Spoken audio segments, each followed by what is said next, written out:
Hello, angels. My name is Clara, and welcome to When the Moon Rises, a feminine podcast to share stories and tools to hopefully help other beautiful women in the world.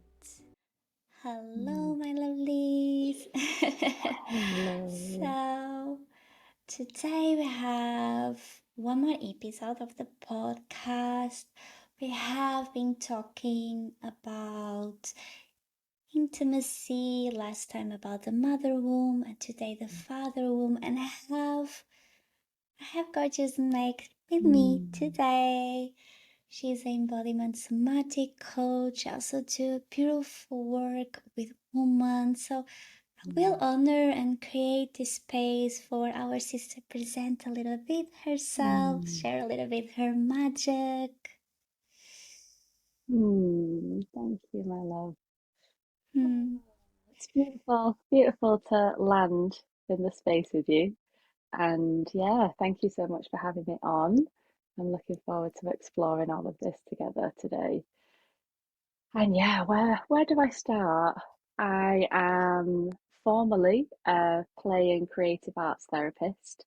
So I've spent many years working with children, working with families, and over the past 3 years, I decided to retrain as a life coach, a spiritual life coach, and more recently, over the past year, a somatic embodiment coach. And so, my wish for women is to support them to arrive in their body. After so many years myself feeling very disconnected, very busy in the head, constantly overworking, overgiving, people pleasing. It's really my hope to help women soften, to help them slow down, to find ease and nourishment in their bodies in this moment right now. And so that's really what my work is all about is how can we invite a fuller breath into our bodies? How can we meet ourselves within all of our parts? So often I found many years I spent running from different parts of myself. And so a big part of my work is to really support women through nervous system regulation, somatic awareness, embodiment, exploring movement, sound, really coming back to this sense of wholeness, within themselves. So, yeah, it's a great honor to be here and just to be leaning into all of this with you. Mm, Thank you for the yeah. sharing. It's a Mm, beautiful way to come home to mm, ourselves and yeah. even honor and Mm, celebrate yourself to be and land in this space with me today. I know we all have also our stories, and sometimes it can be a little triggering. And mm, what a courageous way to us to connect in a more deeper way, and even mm, how we feel within that vulnerability. yeah. So, as usual, I want to invite everyone just to us to create a little like a little sanctuary, maybe look around. I'm actually moving a little bit my chair Mm, and see even if you want to be without shoes. I always love to put and feel little toes in contact with mm, earth. Just adjust your position, or maybe lie down wherever feels good in your body today. Maybe put one hand in your heart, or even just place them wherever it feels good, just feeling this contact with our home, our bodies. And I invite you to take a nice deep breath, the deeper as you need today.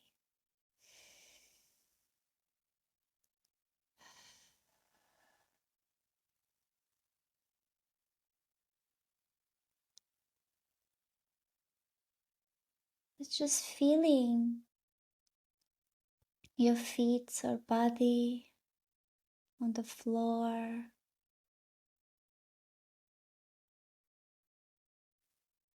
This contact that there is earth supporting you. No matter how much you fall, it's always there for you.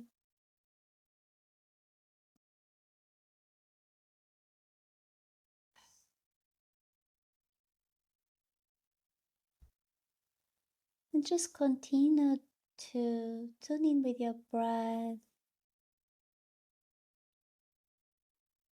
even allowing the breath relaxing even more every layer of your body,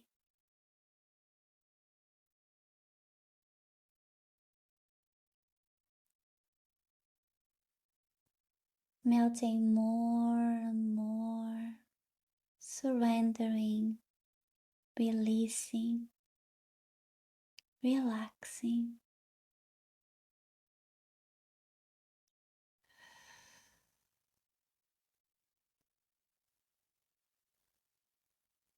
Start to imagine that in your forehead there is a triangle pointing down, and in your low belly, in your womb space, there is a triangle pointing up.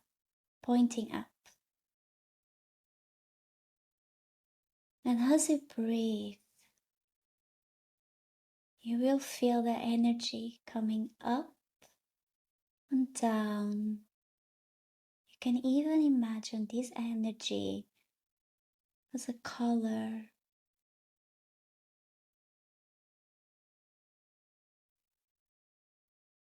coming all the way through your spine until your womb space. And from your womb, coming all the way up, warming every part of you, especially the part that needs more love today.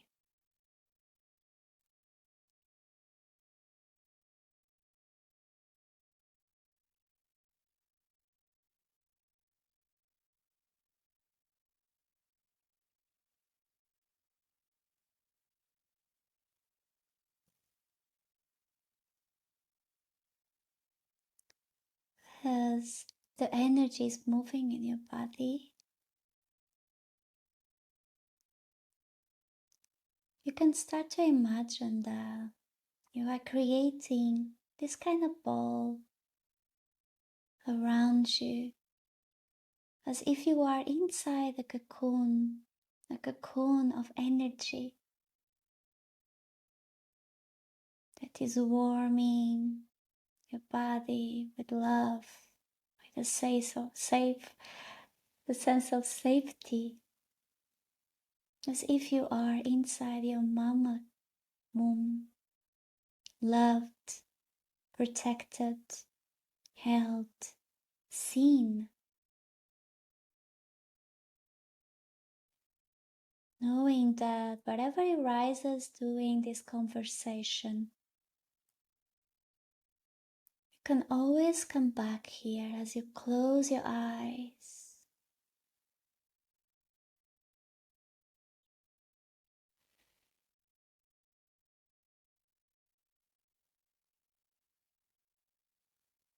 And with this,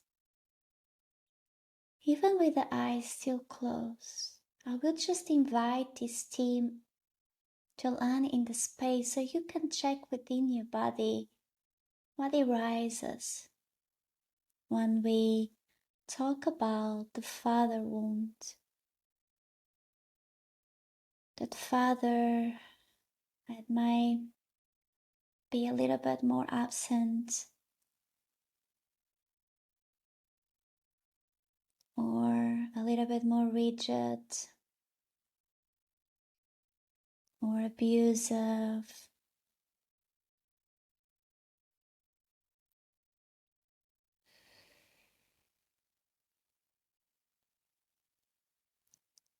Emotional distance or a little bit more critical.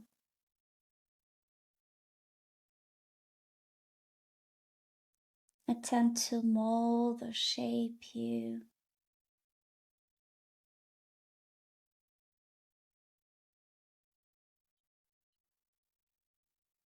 Emotion unavailable is anything of this that you can relate it in your heart. You just welcome it, and knowing that you are safe. And even with your hand in your heart, knowing that right now we're all sharing the same heartbeat, meaning that you are not alone. You are never alone.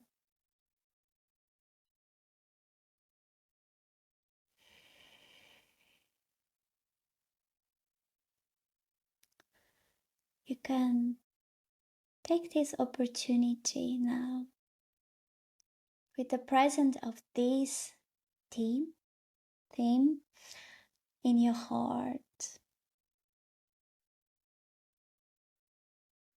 You can think if you want to maintain the eyes closed, even gently open up. Maybe grab your journal to take some notes as this conversation flows.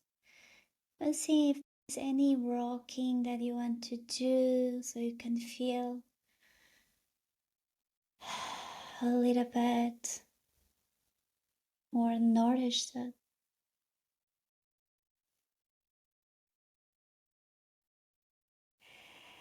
Just allow yourself to arriving here.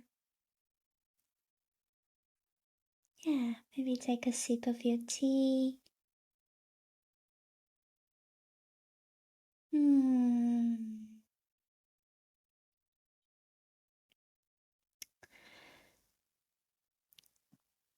Mm. And I would like to ask you if there is anything that it pops up for you that maybe can be our starting point after we check in. Hmm. Mm. Mm. That was so beautiful.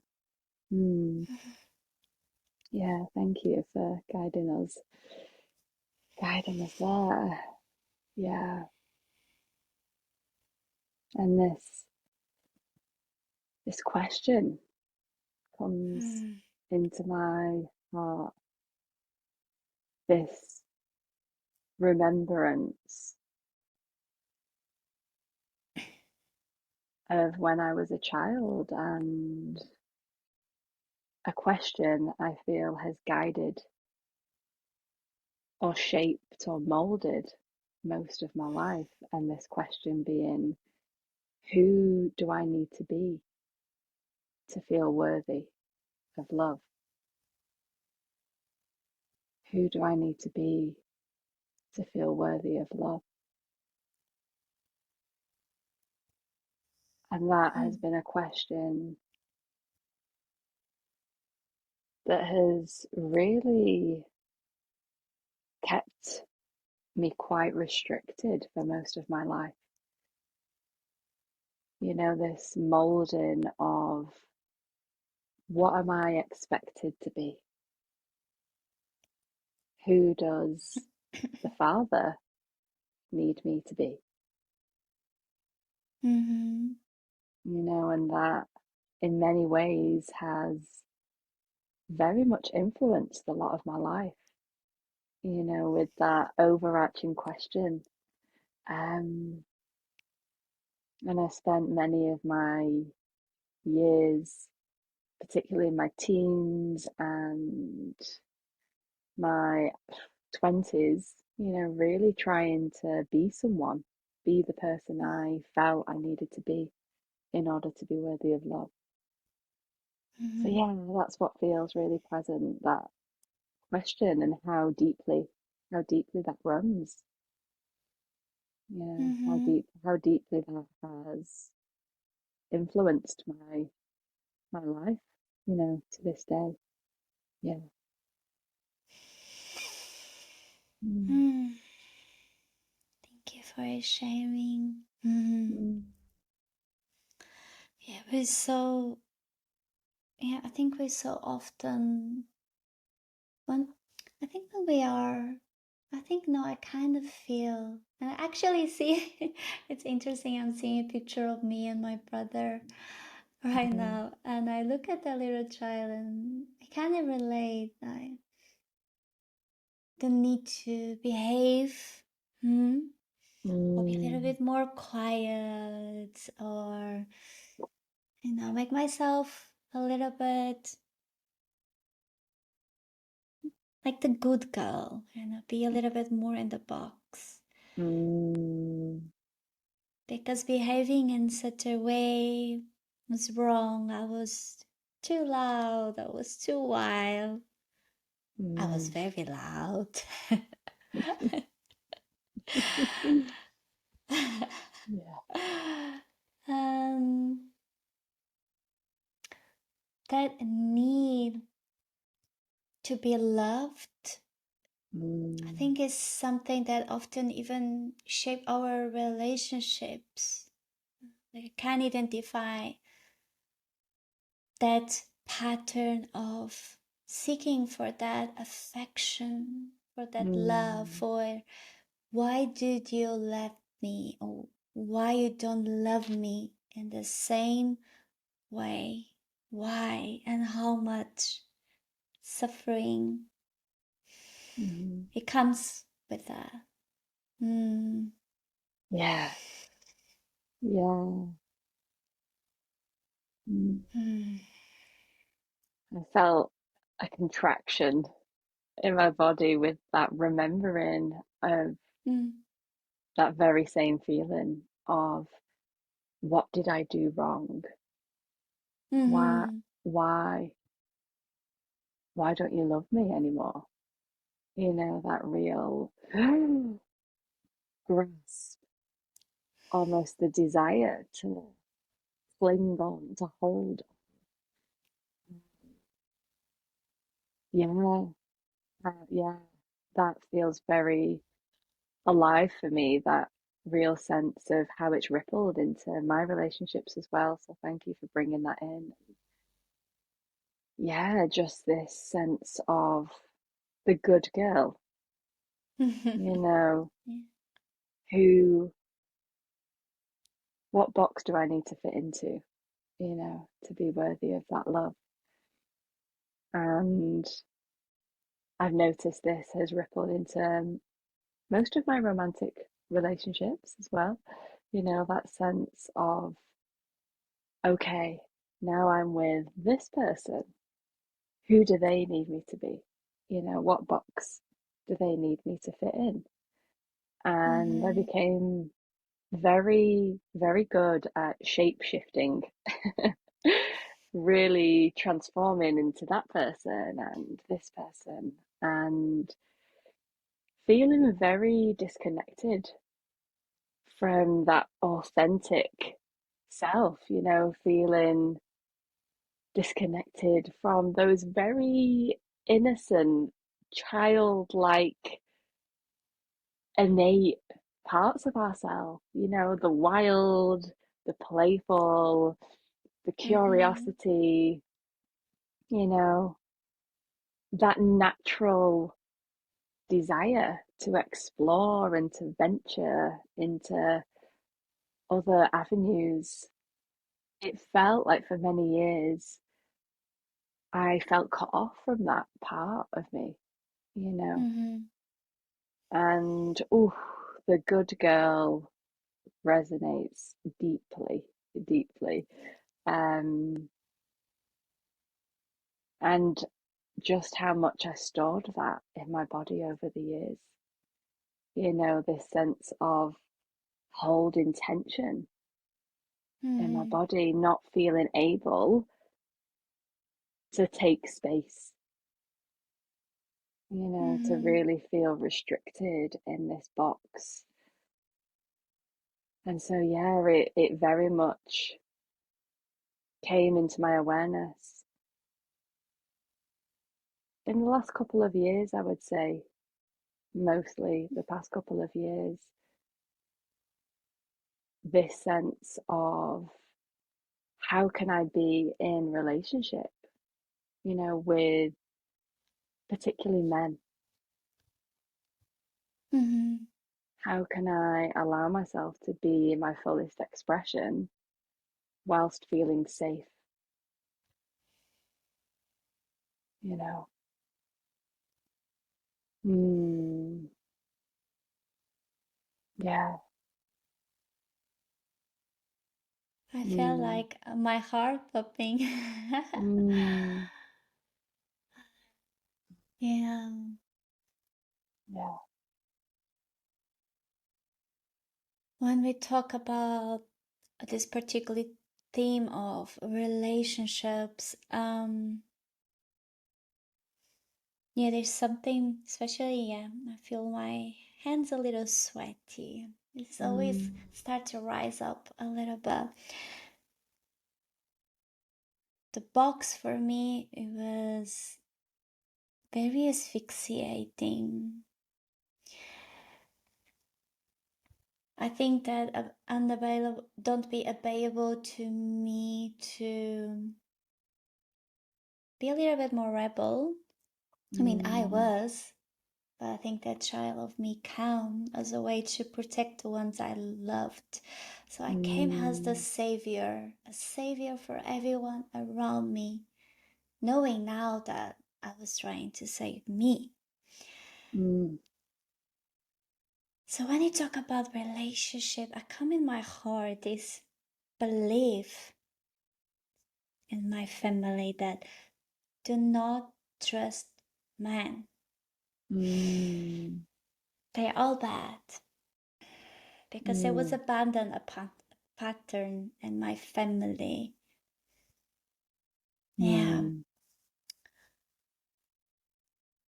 And when you were talking about this, I kind of remembering that the more I was attached to this belief, the more actually I was attracting unhealthy relationships.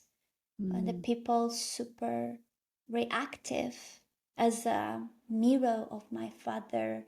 So I was making myself small, being shaped, looking always down, mm, closing my body, being afraid. This law of attraction, I do believe in my heart it came as opportunity to start to deeper in this father womb journey and mm, start to find ways to love myself. mm, Yeah, because I was attracting that people, and I think it's sometimes the law of attraction comes as a way to even validate our state, validate our belief. Yes, men are bad, but mm, if we really question, are all men in the world bad? Do we mm, all need to change who we are? So mm, the word that pops up for me in my heart always when it comes to it is acceptance. mm, mm, Accept who we are. mm, Yeah, this journey feels like we are discovering, seeing these people of our lives. I don't know if this relates when you talk about changing shapes. And mm, if we see it as opportunities for us, that okay, we are discovering. I don't want this. I don't want this. I don't want to be in this certain way. And this is where you embody that. All I want is to be me and who I am. mm. And that is when the journey begins. Yeah. Yeah. How Mm, it was that for you, if you want to share it. yeah. This, oh, yeah, I can feel lots moving through, lots. lots that feels alive and wants to be spoken to. And something that came as I was hearing you share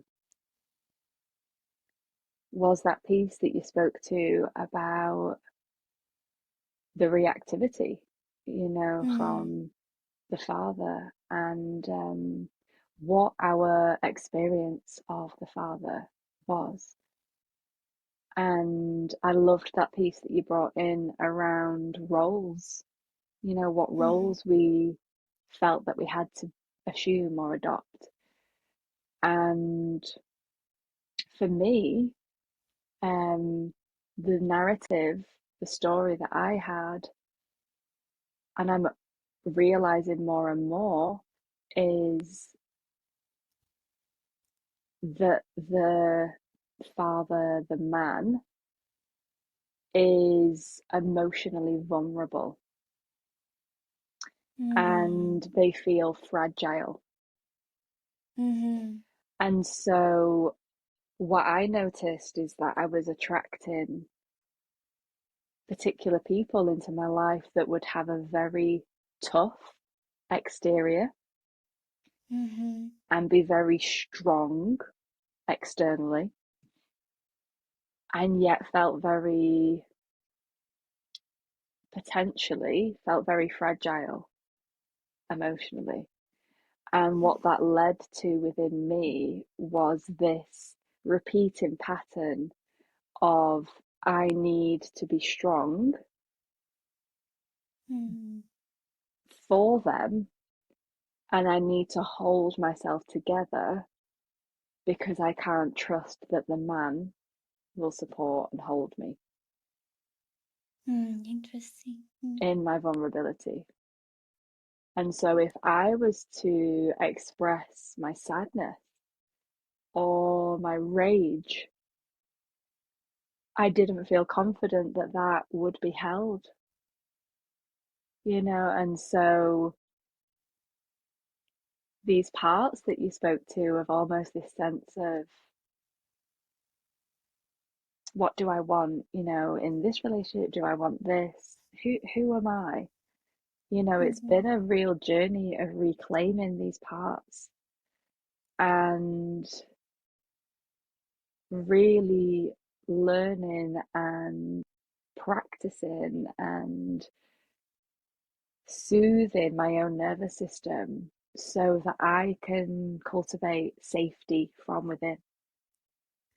And Mm-hmm. so that when I'm making space to meet these parts of myself, to meet this part of Meg that feels a bit frustrated or a little bit rebellious or filled with rage or pleasure, how can I cultivate that safety within me so that I can hold that, Mm-hmm.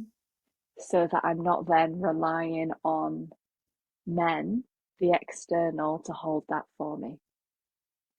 Mm-hmm. And a journey that I'm exploring at the moment is how can I hold all of that for me and receive holding and support from healthy men? How can I Mm-hmm. allow the two to be there, so that I let down this guard that I've had for many years, this strong, independent woman who doesn't Mm-hmm. need a man and that kind of guarded, fearful energy. How can I really hold myself within my fullness, cultivate that safety from within, and then allow myself to surrender in the presence of Mm-hmm. men? Yeah. Mm. Mm, yeah. What a Mm. journey. It feels liberating and loving and unknown and exciting. It feels like new territory. Yeah, definitely feels Mm. very new. Yeah. How does all that land for you? Mm. Yeah, I was feeling a little bit your you're talking, well, I kind of relate to the strong independent woman, but first I was the needy. Mm. So we'll explain a little bit. Even I often look there because then I need to show there is really a big picture of me, baby. So she's helping me. Ah, yeah, beautiful. Mm. um, these what it lands up for me is this reactive father, these rules that we always needed to stick it to be in certain way. I Mm. often felt like rage was bad. And a Mm. part of me, I never, actually, a lot of people see him as the Zen, as I cannot imagine you mad. And this is kind Mm. of, I think this sometimes, for me, I already work on that. And I just give a big laugh and say, yes, I do get mad. Mm. Wherever I express it, that is my choice. Maybe I will not express in front of you, but I will create space for that Mm. without fear. Because for a long time, I saw how much rage, and I recently have a situation even this weekend, like when I see someone full of rage and reactive, my legs still shake. Mm. And that is this fear coming, like I need to do something to protect that person. That person, I'm looking at the person, I'm seeing me, vulnerable, Mm. asking for help. And because rage was so present as such a bad thing, I end up attracting men that they were wounded, that they have so deep stories that, yeah, I was a soft heart. I saw the good in them as someone I needed, that I was seeing beyond that rage with so much Mm. love to give and welcome that love. Then I end up forgive and tolerate a behavior towards me that was not good. Mm. So when I said no and honor my boundaries and honor my value as woman, as a not, as Mm. in many cultures there is this idea of woman be the, so this idea of submission, no? Mm. Instead of embody it, it took me a long time to say no to that. I don't want this in my life. Mm. And then I took such a long time alone. And I started to embody the strong, independent woman as a way that no one will hurt me anymore.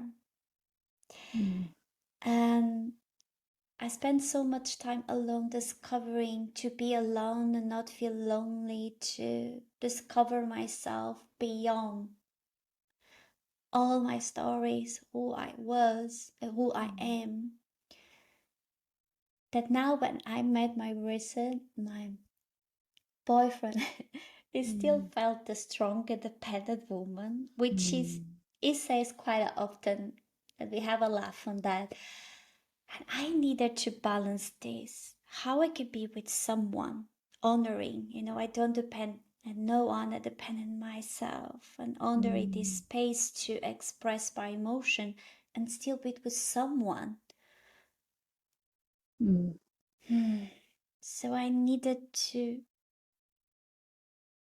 first was resistance, a lot, like this is mine, like, you Mm. know, picking my own things as these are mine, these are yours. And Mm. how we didn't want to know even his story, because a part of me was like, I know this pattern before. Is it Mm. safe? And exploring, like you said, this unknowing territory and balance how I can be both, understanding when the stronger dependent woman come and letting her mm, know that I am safe now, and soften my heart to stay curious that maybe not all the men are the same. Maybe if I honor these boundaries and even present who I am in my world, that I need this couple of 2 hours, yeah, these 2 hours Clara each mm, morning. Do you accept me like this? Because if not, mm, it's okay to me to walk away. I need that for me. mm. And see right now that he's also doing for himself. When I'm taking my 2 hours, he's taking his 2 hours, and then we catch up together. Mm, So it's kind of exploring. I feel it's still a journey sometimes. When I'm traveling, I need to share spaces with other people. mm, But kind of honoring the how I can be soft with the people around me and still honor this space that wants to be mm, alone. Do you mm, accept me and this too? Like, because we are not linear, mm.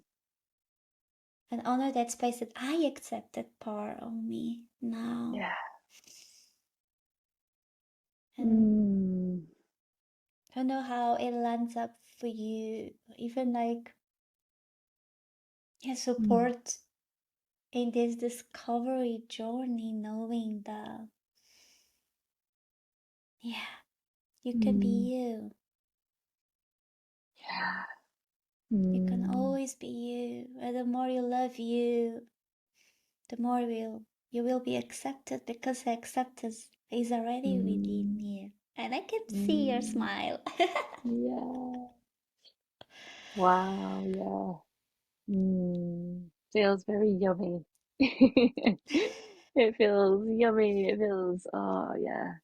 Yeah. Just brings so much warmth Mm, and softness, and this gorgeous remembrance that empowerment and softness can coexist. This deep honoring of our own needs, mm, and within that, staying in relationship.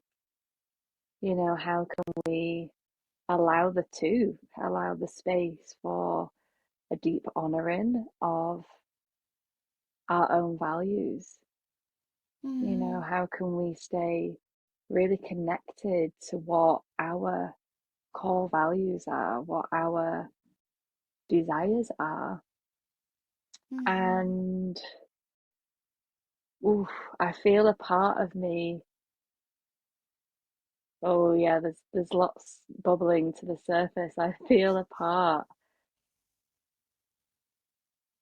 What feels alive for me is the anticipation of grief that can mm, come with that.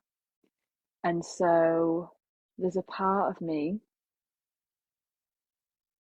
that anticipates having to let go and having to grieve when I state my needs, when I express my desires. There's a part of me that anticipates grief, that this person won't be able to honor my needs, this person won't be able to honor my desires. mm, And in some cases, that may be the case. And I think it's a really beautiful knowing that we can hold ourselves within that, that mm, we can accept these parts of ourselves, express these parts of ourselves, and have confidence that if we need to let go, then that's okay. We've stayed true to ourselves within that. And after many years of self-abandonment, and people pleasing, that feels deeply loving, to come back to, well, I was true to me, I was true to myself. And there's a deep curiosity that runs through me of how might it be one day to explore relationships of all kinds, conscious Mm, relationships with friends, with partners, with other humans that we might collaborate with. How might it be to express our needs, our values, our desires, and to have that met with so much love? There's a mm, deep curiosity of, ooh, what might that be like? To connect with other humans, who are curious about all of this and who are able to meet us there. They're able to acknowledge that those are our needs, our desires, mm, and they're able to honor the space for that, and to be present with their own needs, their own desires. And mm, so there's a part of me that acknowledges the amount of grief that's there, that my needs haven't always felt welcome, and there's this playful curiosity of discovering spaces where I want to express them. I feel I've reached a stage now where not always easy, and yet I'm willing to explore this playground of how can I cultivate so much safety within myself that I can speak this out loud, even if it means the other person needs to leave. How can mm. I come back to so much safety and trust within myself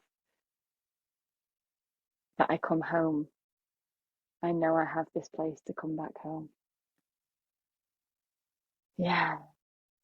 Mm, Mm. yeah. Yeah.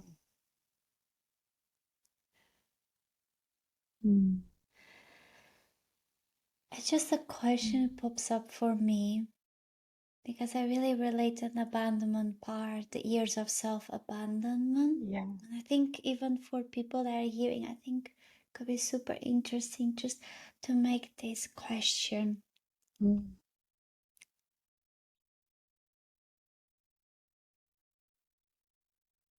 Actually, two. I just say two, and then you feel like you will like what it pops up on if you feel like sharing. One mm, is, do people abandon us or we abandon parts of ourselves to mm, people?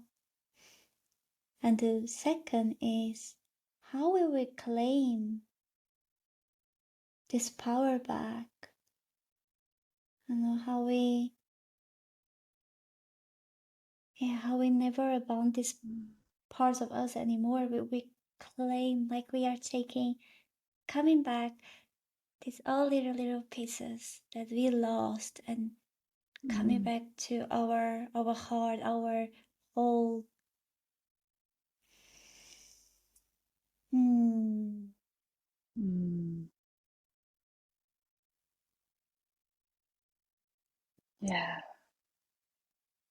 Mm, thank you. Yeah. It's a really, really beautiful piece. A challenging at times, it feels challenging. And this question that you posed around abandonment, Hmm. mm, what comes is this sense of blame, this sense of helplessness, as Hmm. we so often may find ourselves entering into this dynamic, this drama triangle, you Mm-hmm. know, when we or a part of us feels abandoned, what can so naturally happen, and I know happened for me many times, was this desire to project and to pass the blame of you abandoned me, you did Mm-hmm. that, you dot dot dot. And Yes. so, what that can do by projecting all of that frustration and disappointment and grief onto the other, it disempowers us essentially, whilst we Mm-hmm. stay in that place of helplessness. You know, some may relate to that sense of victimhood, that sense of they did that and they abandoned me, and that Mm-hmm. can leave us in a real place of scarcity, lack, feeling helpless and in search of somebody else who will come and meet our needs. Mm-hmm. And so, just to speak to the other question there around how can we start to take that back? How can we start to reclaim these parts? And this is what I love to explore within my own personal process, within my work with the women, in these spaces, is how can we explore and stay compassionate and curious as we venture into the empowerment dynamic, and Mm-hmm. so if we're used to being in this helpless place or this place of blame, how can we step into really the creator? How can we then become the creator of our own circumstances, of our own experience? How Mm-hmm. might we explore this approach of a coach mentality? The coach stays curious. How can we stay curious within our experience rather than Mm-hmm. passing blame?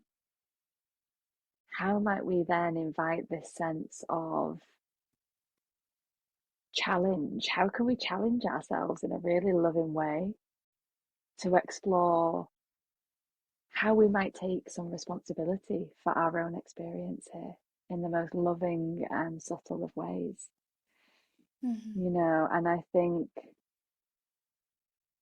before we can really arrive in a place of experimentation and curiosity and exploring other ways of being, what a beautiful gift, first and foremost, when we can practice meeting ourselves within Mm-hmm.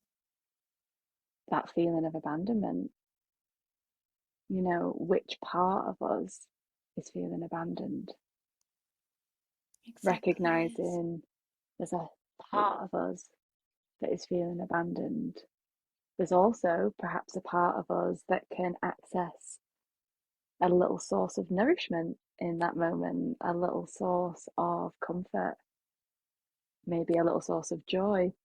As I know Mm-hmm. we've explored together, you guided me Mm-hmm. through a really gorgeous practice, of recognizing the challenge, the fear, and also within that moment being able to access some nourishment. Mm-hmm. And Mm-hmm. so, what a beautiful journey when we can start to meet these parts of ourselves with so much love, so much compassion, and we can recognize that this is a part of us. And with that, we can maybe start to become curious.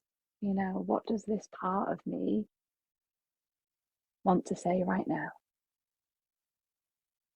What does this part of me need to feel safe right now? How might this part of me want me to be with it right now?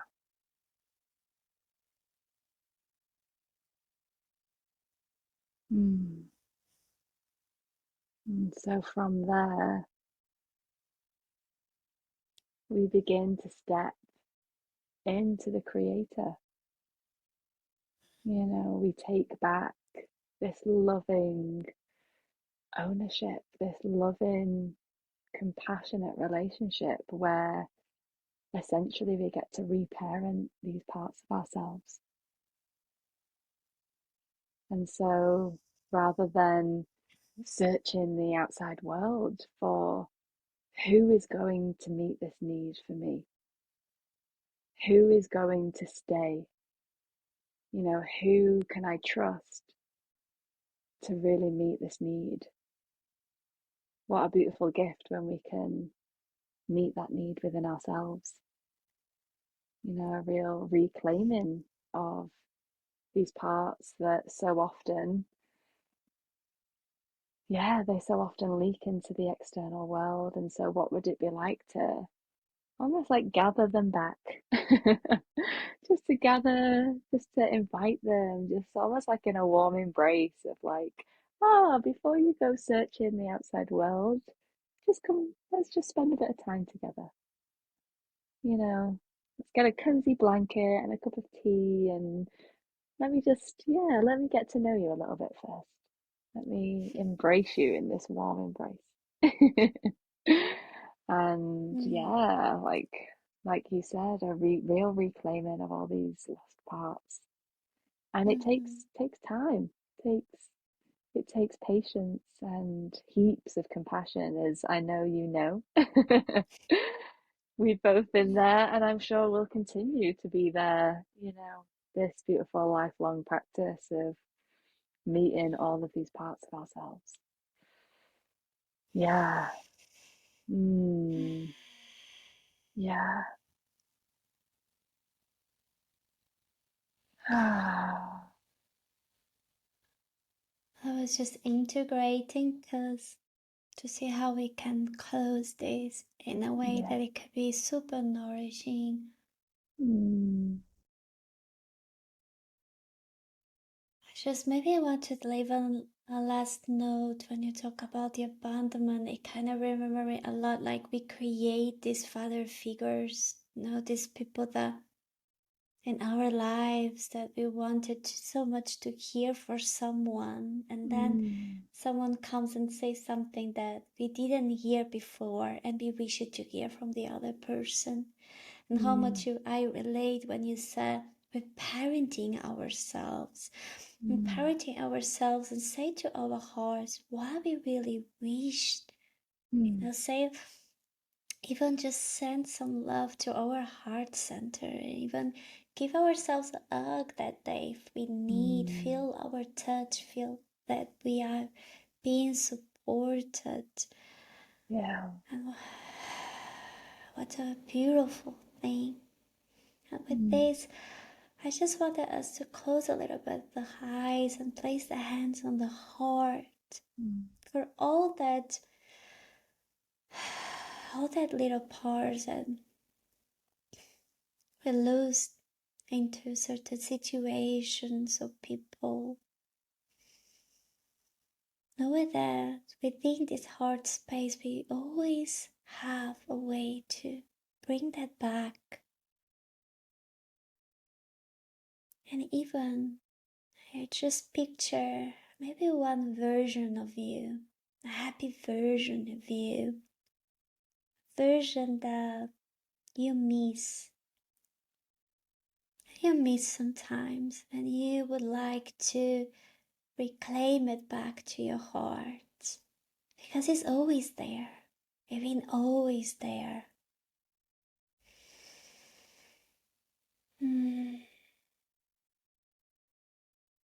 Maybe even imagine what this part used to do how we used to behave or express.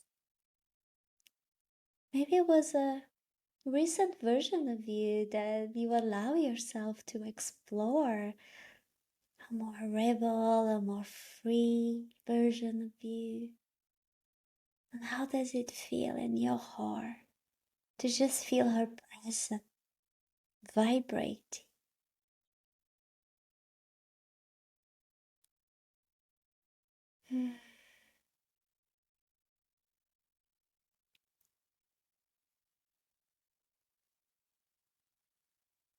Maybe even make a little commitment with your heart to every day, or even make a little plan, a little date with this part of you to welcome in, to explore what are the possible ways that you can make it more and more alive.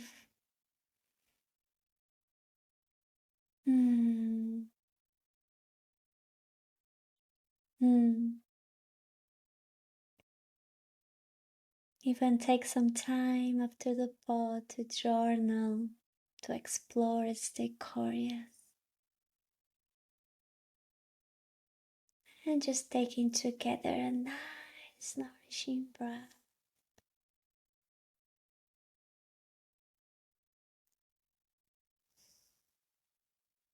Hmm.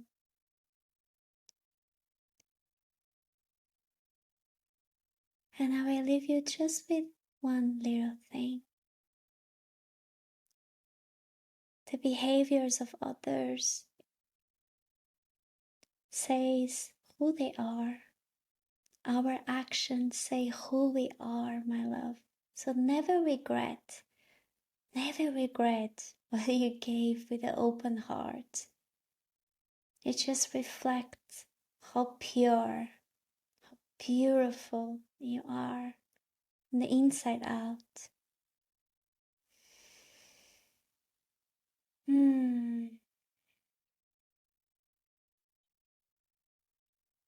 Thank you so much for this share, this love and share. Even thank you for everyone that is listening. And my loves, I will leave on the link below, on the description. I will leave beautiful ways that you might explore this journey with Meg. She has a beautiful, gorgeous program that invites you exactly to this, to come back home for yourself, to root and embody, the beautiful embodied journey. I will leave you also ways to connect with me if you have any question, every request to explore doing these pods as a way that a place where you can also gain your voice and share your stories, to be seen and to be held.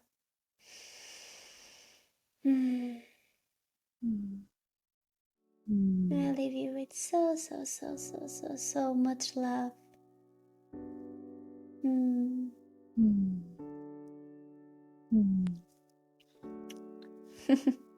Thank you, my love. What a pleasure this has been. What a gift.